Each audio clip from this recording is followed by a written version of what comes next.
Nú ætlum við að halda þess áfram með þáttun.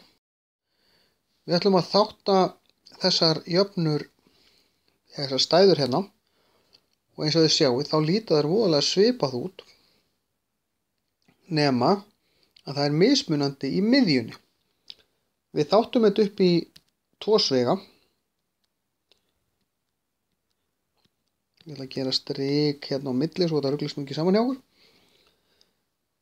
X í öðru kemur út, þegar við margföldum saman x einum x, þá hlýtur að vera x fremst í sveganum og síðan eigum við að margfalda saman 2 tölur og fá út 6. En þegar við leggjum þær saman þá að fá út 5. Það eru bara 2 möguleikar að fá út 6 í margföldun, það er annars vegar 1 sinni 6 eða 2 sinni 3.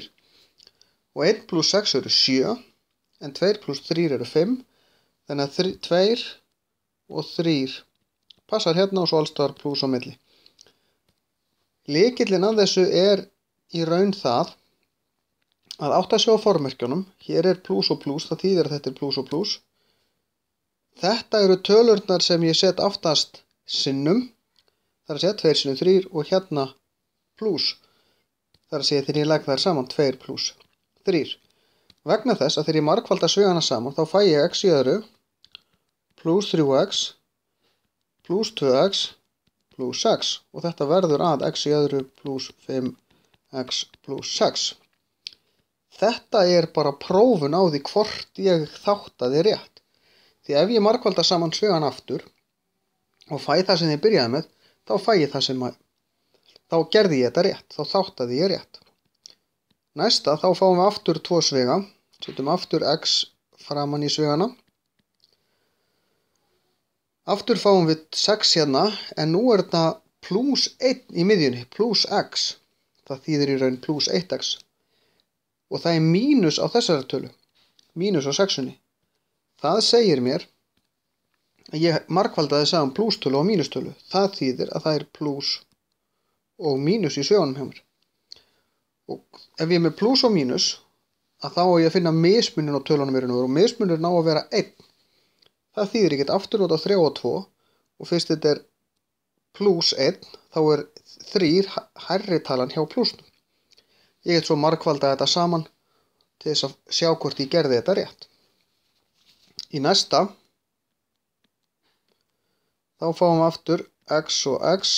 Aftur er mínus hér þannig að þetta er pluss og mínus eða mínus og pluss, það breytir í raun engu. Nema nú er mínus 1. Þá er mínusinn á hærri tölunni. Og síðan hérna í lokin x og x og þetta á að vera ekki alveg rétt gert hjá mér. Þetta á að vera pluss. Öðruvísi gengur þetta dæmi ekki upp, en það er auðvelt að laga það. Þegar við gerum þetta svona, þá sjáum við fyrst að það er mínus í miðjunni en pluss aftast. Pluss aftast kemur bara ef það er pluss og pluss eða mínus og mínus. Pluss og pluss gefur mér alltaf pluss eins og það gerði hérna fyrst, en mínus og mínus gefur mér pluss hér en mínus hér.